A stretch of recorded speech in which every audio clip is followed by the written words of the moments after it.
This presentation of the early history of CMB, the Christian mission to Buddhists, is told through a review of old amateur films, recorded mainly in the 1920s, 30s, and 50s, supplemented with a selection of archive photos. The founder of the Christian mission to Buddhists was Karl Ludwig Reichelt. He came to China in 1903 and worked with the Norwegian Missionary Society. But God had a special purpose for him. In 1905, Reichelt was greatly inspired after visiting the famous Buddhist monastery at Weishan. It became his vision to proclaim the message of Jesus Christ to specific groups in China who had dedicated themselves to the religious way of life.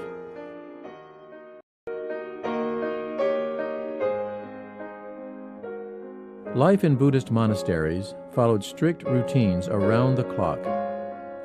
This scene from the 1920s shows the monks of Lingyin Temple, one of the most beautiful of the sacred sites of Chinese Buddhism, walking in procession to the early morning assembly in the worship hall. Breakfast and other vegetarian meals were served from the monastery kitchen. Later in the day, monks participated in different kinds of practical work, study, and meditation and chanting sessions. During the chanting sessions, smoke from incense created an atmosphere of sacredness and mysticism. Recitations and prayers were performed with astonishing uniformity and repetitiveness, accompanied by liturgical drums, bells, and gongs. Through meditation and chanting, the devoted Buddhist monk strengthened his soul for his journey through life and lives to come. As a visible sign of his dignity, the monk had 12 marks burned onto his head during a consecration ceremony. Pious pilgrims also sought the temple. Some were monks on pilgrimage from distant monasteries, searching for the eternal truth. Others were lay people from the neighborhood, coming for worship and to make offerings. Most of them traveled on foot, while others could afford to be carried in rickshaws or sedans. At the so-called Buddha's sleeping place in the neighborhood, water dripped out of a cliff. This water was regarded as health prospering, which is one reason the cave was frequently visited by pilgrims. Ancestor worship became a custom often performed in connection with Buddhist and Taoist temples. Hell banknotes and incense for sacrificial ceremonies might be purchased inside the temple premises. Visitors often showed a deep devotion in the performance of their offering. Lay Buddhist believers visited temples, especially on festival days, in order to bring their incense offerings before the deities.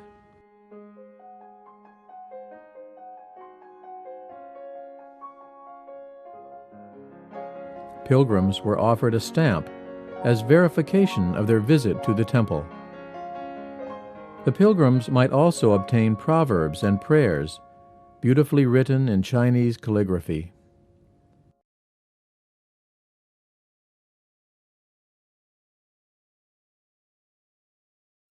The holy mountain of Nanjing is located in Hunan province, in the heart of China. Tens of thousands of pilgrims gathered here on special occasions.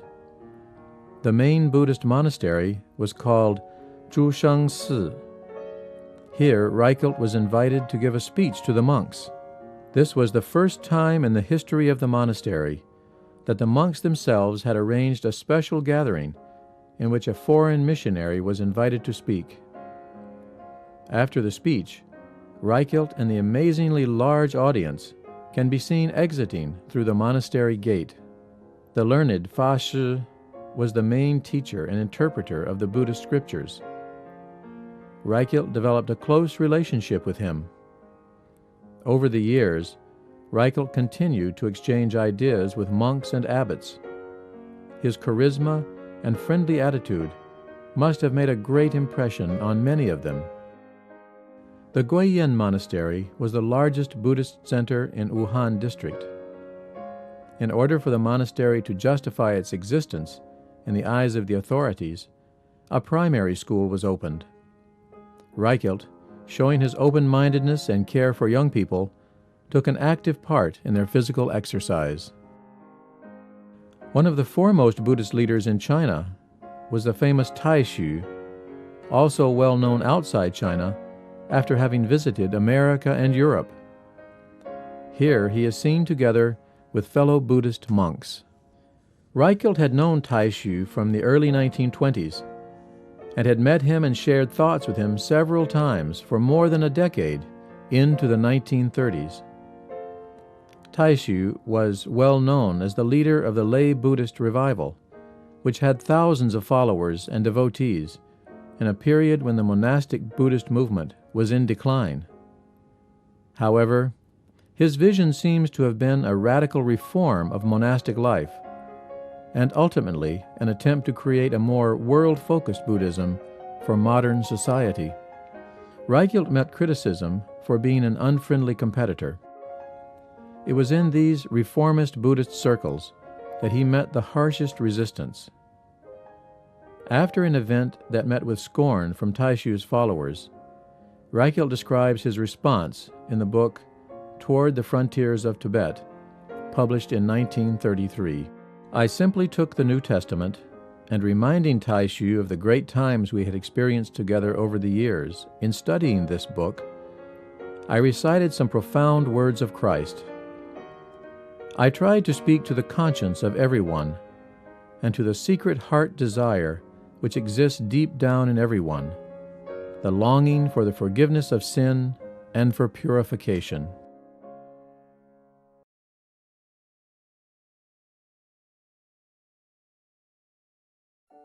After almost 2 decades of preparatory work, Reichelt had developed a new approach in communicating with Buddhist communities. Financial support came from church and mission-related groups in Scandinavia.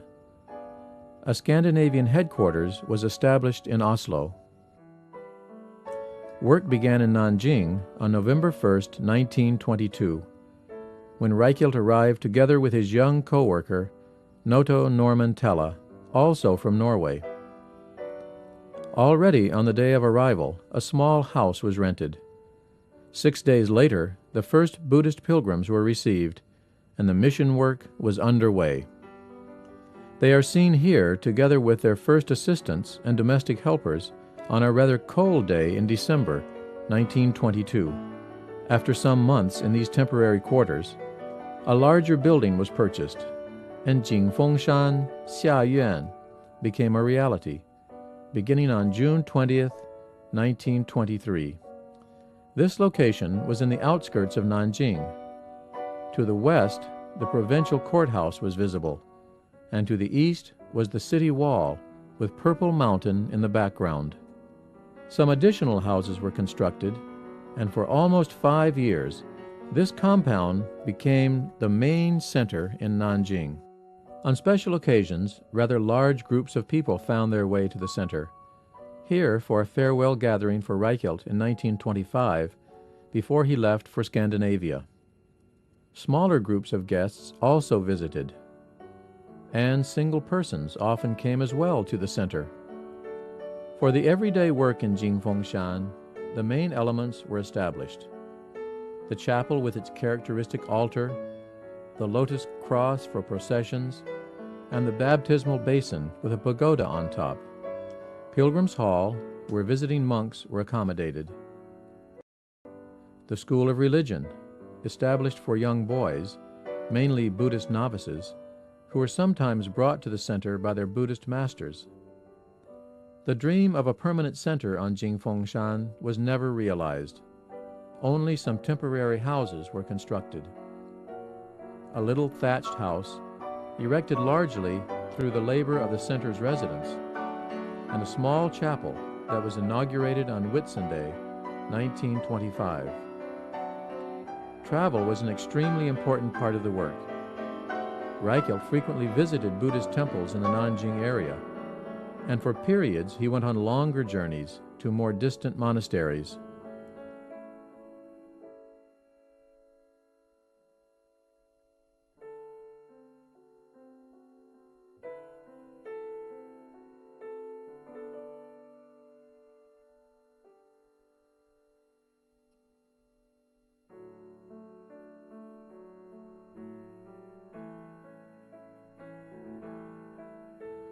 He became a well-known person in the local Buddhist community and was mostly well received.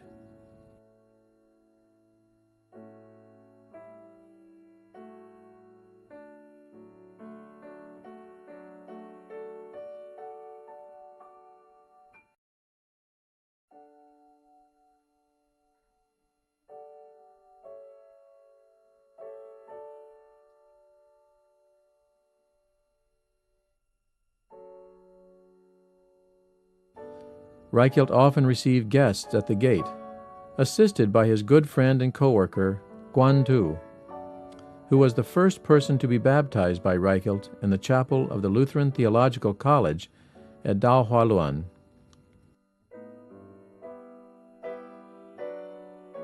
Guan Tu became a good companion on journeys both short and long. Sunday services at Jingfengshan were often attended by rather large and complex groups of people. This can be seen by the procession from the assembly hall.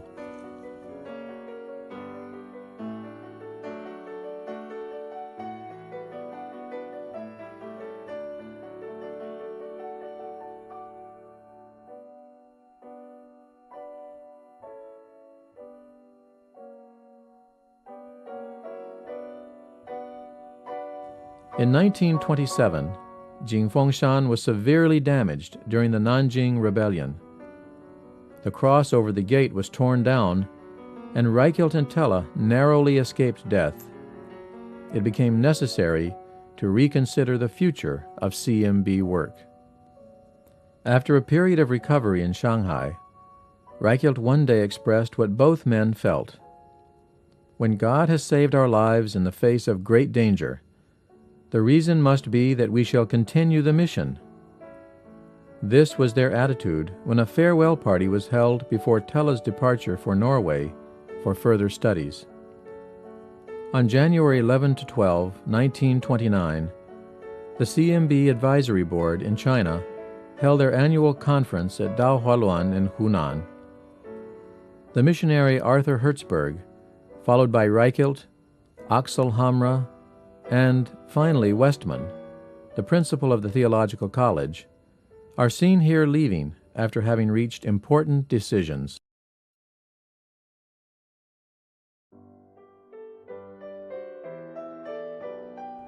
After having considered several locations in Southeast Asia, Reichelt finally came to Hong Kong in 1929. Within a year, the mission had purchased a small hill in Sha Tin. One reason for choosing this seemingly remote location was easy access from China, by sea to Victoria Harbor, or by way of the Kowloon Canton Railway directly to Sha Tin. Hong Kong Island rises out of the South China Sea and creates a beautiful and safe harbor between the island and the Kowloon Peninsula. A mountain range containing Lion Rock and Saddle Hill separates these towns from the new territories. Beyond these mountains is located the Sha Tin Valley, in those days a sleepy yet beautiful fishing and farming district in the new territories. The old Tai Po Road, the only access by car to Kowloon, wound its way through the western mountain gap. Tolo Bay reached in almost to Sha Tin Station.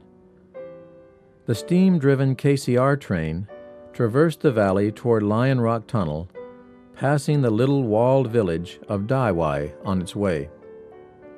A view from eastern Sha Tin shows the Daofengshan Church on top of the mountain, a motif well known from the center's hand-painted porcelain products, in which a pilgrim lifts his eyes up to the mountains.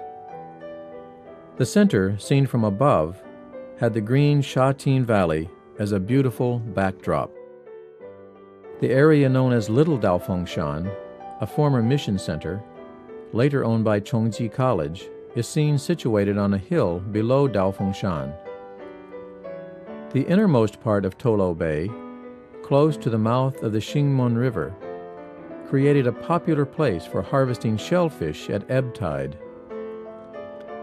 Tolo Bay itself, almost like a Norwegian fjord, seemed fresh and untouched in a period when reclamation of land was not yet necessary. At the time of the center's founding, few people lived in the area, and urbanization had not yet wiped out the large areas of farmland. Shatin railway station was not much more than a simple shelter, and people from the neighborhood frequently crossed the railroad track. A new road, twisting up the slopes, had to be built in order to make the center a reality.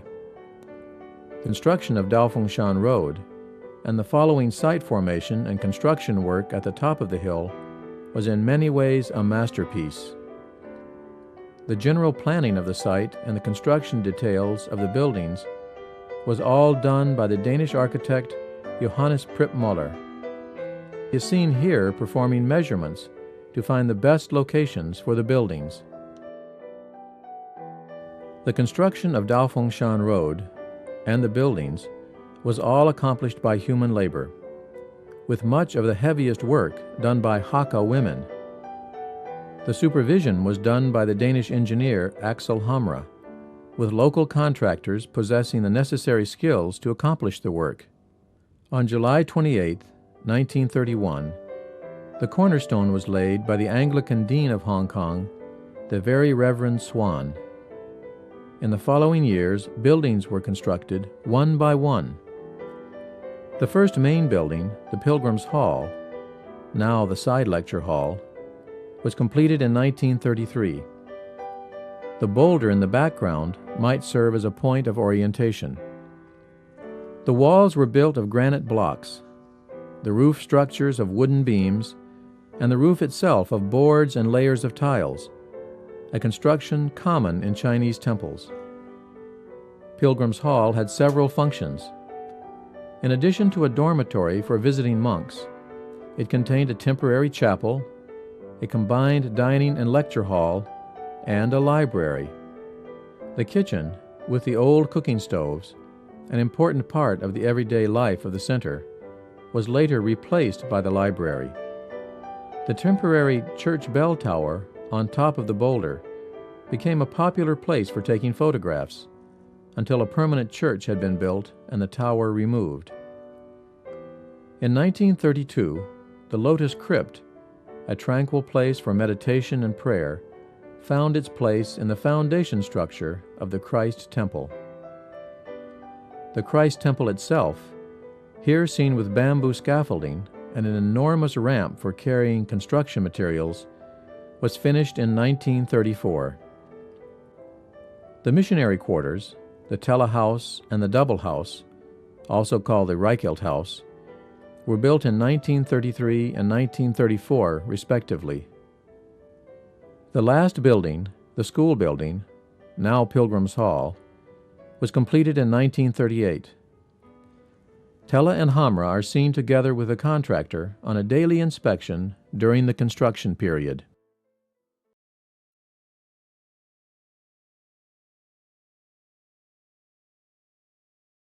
A Buddhist monk arrives by the original entrance, up the staircase by the lotus pond. The young Cai Dao Tang receives him and shows him to Pilgrims' Hall. Reverend Cai later served for many years until his retirement as a highly appreciated pastor of the Shan congregation. Monks and students gather above the lotus pond, together with the missionaries Hannertz, Tella, and Hamra. Parading down the staircase, many faces are familiar and represent long-term students at Shan. Many of them became pastors, deacons, and teachers in China and among ethnic Chinese in Southeast Asia.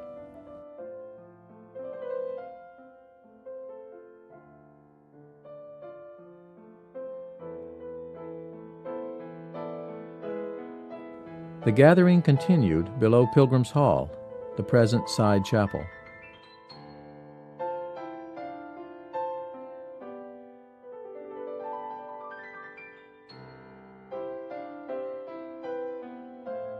A vegetarian lunch was taken outside the dining hall, the present art shop.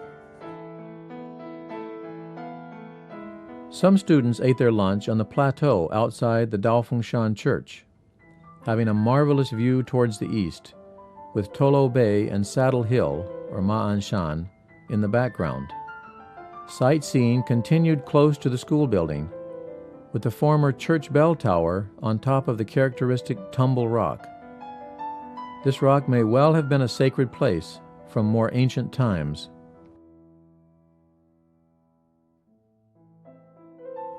Worship was sometimes held outside on the ridge east of Pilgrim's Hall, halfway to where the large cross stands today, with a view of Shatin Valley in the background.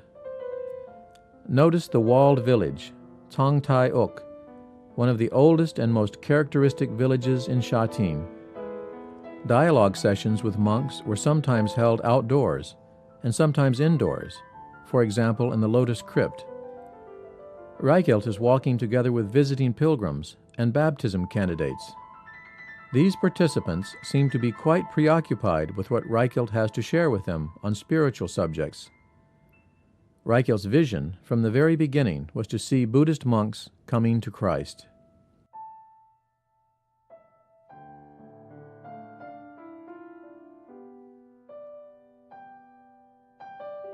The visiting pilgrims were mostly Buddhist monks, but Taoist monks also found their way to Shan.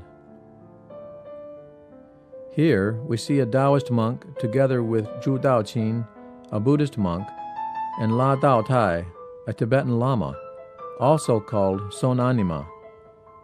The latter two were long-term students at Shan. The Lotus Cross has been the logo of CMB since the early days. Reichelt is carefully explaining the meaning of the logo, how Christianity, represented by the cross, takes hold and becomes an integrated part of Chinese spirituality, represented by the lotus. Studies were an integral part of everyday life at Shan. Reverend Noto Entella is seen here tutoring a group of monks. Worship in the morning and afternoon normally started with a procession, with a lotus cross carried in front. The participants usually wore classical Chinese robes. Special sequences in the liturgy were announced by the ringing of a small bell. In the 1930s and 40s, the work at Shan community was in many ways more uniform. The community consisted mainly of three groups: monks and former monks, service staff, and missionaries. And since nearly all lived at the center, a very significant fellowship developed. The founder, Dr. Karl Ludwig Reichelt, with his wife Anna outside the Reichelt House, also called the Double House. Reverend Gerhard Reichelt, the son of the founder, joined the missionary staff in 1938, together with his wife Arnhild and his two sons Karl Ludwig and Ebba. Daughters Anna Helena and Kristen were born later. Reverend Noto Norman Tella, with his wife Ranfried, and their two sons Karl Daniel and Dagfinn, are gathered on the veranda of the Tella house.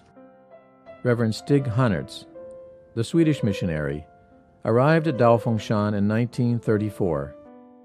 The engineer Axel Hamra and his wife Tut are studying the development plans for Shan. The missionary families, living so close to one another, frequently met for social and work-related fellowship. The Chinese pastor Wang Jinqin, seen here together with his wife Anna and their children Dao Guang and Malia, came to Shan in 1934 and played a highly esteemed role in the development of the center. They are seen here with missionary colleagues.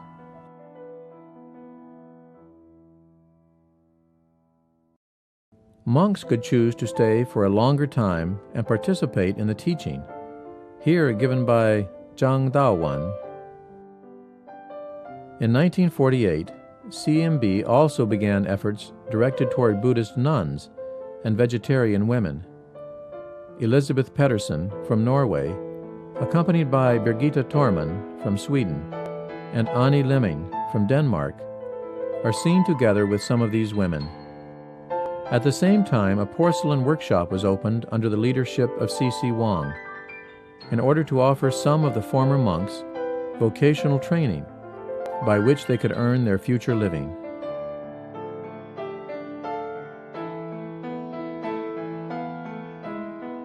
The church bell calls the community to worship.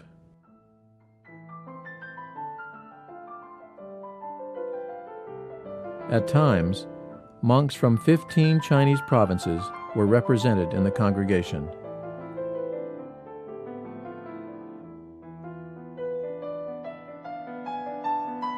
The pastors at this time were Eric Kwan, Cai Daotang, Zhang Daowen, Gerhard Reichelt, and Wang Jingqin. This review of the early history of CMB ends here in the 1950s, and at the same time ends a significant era in the history of Tao Shan. Reichelt died in 1952, and the new political situation in China following World War II had a great impact on the work of Tao Shan, since monks on pilgrimage did not come anymore. CMB went through years in which new challenges brought new prospects for its original vision and mission. The work at Tao Shan went into a period characterized by diversity until it stabilized towards the end of the 20th century. CMB's mission work was extended from Hong Kong and China into several areas in Southeast Asia and to Scandinavia, and the mission's name was changed to Areopagus. However, the core vision remains the same. As the sign over the Tao Shan gate proclaims, "May the Christ wind spread to the far corners of the world."